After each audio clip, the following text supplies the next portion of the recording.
Race number 7 is a Class 3 over the 1,200 metres. Zach Purton still on the sidelines as well, day 2 of his 2-meeting suspension. Stock Legend heads the field. Harry Bentley will come out of barrier number 5. He's second up for the season. Decisive 12, won first up, beaten by 7 Heavens last time out over course and distance. Hurry Gain, first up for the season, was a 2-time winner last season. Excellent Chariot comes up in class for his win on his final day last season. Sunshine Supreme first up since March. Harrier Jet, the 10-year-old, he's third up for the season already. Wood on Fire won first up this campaign. He comes up in class as well. Fearless Fire, well, what's this? Start number 4 for him already for David Hayes and Victor Wong. And Telecom Rocket, he's having his 3rd start of the campaign as well. So, as far as the speed map is concerned for this one, we're saying good to slow in the early stages, Mark. So who are the horses that might be fighting out for the early lead? I've got Decisive 12 going forward, and he was just a little tardy out of the gates again last time. And even when he led 2 starts ago, he wasn't brilliant out, but he can muster pace pretty quickly, Paul. Outside of him, there's no real natural leader, although Hurry Gain did lead up in a recent trial. Yeah, look, I wouldn't be surprised if he did push forward, but he won't push it too much because you've got senior riders on both Hurry Gain and also on Everforce. So I think Decisive 12 can get a softer lead than he did last time. Look, the other one there is Stock Legend. He's missed the start on a couple of occasions as well, so we'll have to keep an eye on him at the start. We know Simply Fluke and Jazz Steed are definite horses that like to get back. Wood on Fire goes back too, and Telecom Rocket's out there, throw up 3 wide with cover, but he too is going to go back for sure and certain. Right, OK. Well, we'll start off with one of the horses returning here. That's Hurry Gain, who won a couple of times. They went off the boil a little bit to a certain extent, but we were out at track work to catch up with trainer Frankie Law. Hurry Gain in race number 7. He started his career with a bang with a couple of wins. Did he just come to the end of the campaign last time in? Yes, you know, last season, last 2 races not really good. So I just sent him to Chung Fa. And in Chung Fa, I give him 2 trials. They all good, and then that's why I just take him back to Hong Kong. You led up in the last trial with him. Again, he's a horse that's sort of come from off the pace. Might we see a different horse despite the wide draw going forward this week? I think so. We've got a wide draw 11. Try to, this depends by the pace.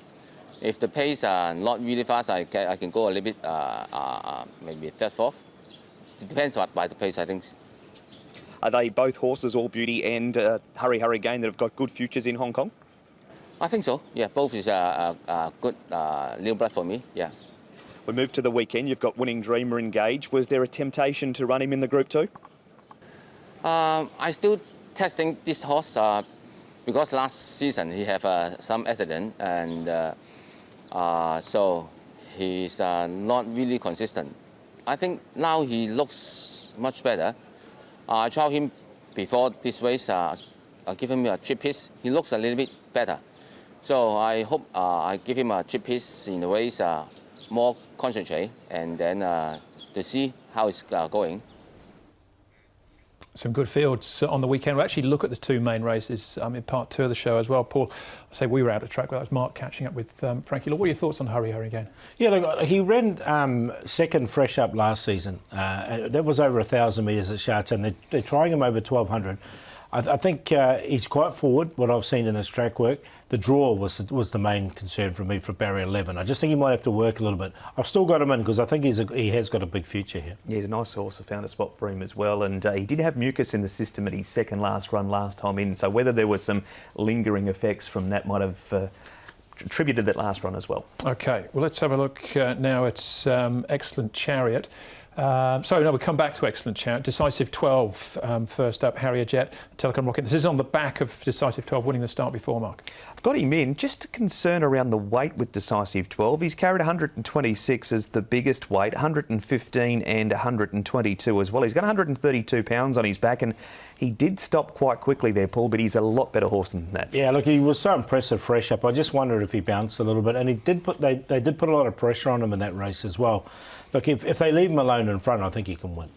He ran a significantly quicker time there, running 8th, and he did when he won the start before. This is Excellent Chariot. Now we can have a look at Paul. He's first up for the season. Yeah, look, I prefer this horse at Sha Tin, Excellent Chariot. His wins have been there.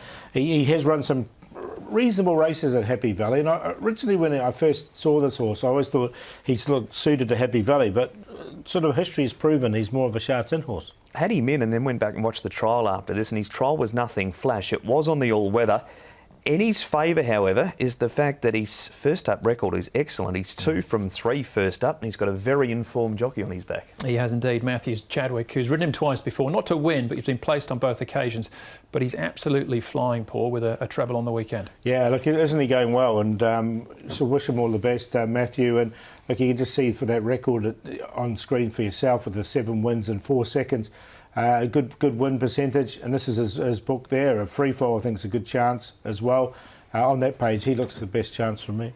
All Joyful looking for back-to-back wins. Excellent Chariot. Travel to Took's got a better gate, but he needs to lift. And Matthew's stats across the last 2 meetings too, with those 3 wins. There's a stack of placings in there from the 16 rides as well. I just thought August Moon had improved a little bit as well. So every chance of maybe a couple more winners. Here is Simply Fluke. Now, Mark, we know his run style is to get back and flash home late. Held up on this occasion. He's going to be fitter for the run back too over the 1200. He's got barrier number 1, so he's going to be buried on the inside and we'll have to rely on some luck. Rails out in the B course position, Paul, but there's no reason why in a field like this he can't threaten late. It's just a matter of how much ground he has to make up. Yeah, I know, as you say, I don't think 1's probably an ideal barrier for him as well, because he could get held up once again. I just don't know if he's hit the mark or not. Every time I think that, he goes ahead and wins it once again, but I'm taking the view he has again. We'll see what happens. He can prove me wrong again. Again, it's a very open market. 5.2 at the moment. Decisive 12 for the favourite. You going in again? Yeah, I'm going to go in again with Decisive 12. I just thought there was too much pressure on him last time. And if they do leave him alone in front, he's a horse that can really sort of sprint late. So I've got him on top. Hurry Gain, fresh up. Woodham Fire was a good run from him last time. Has been placed in this grade before. He's the last start winner in a lower grade. And Ever Force, another one who goes well fresh.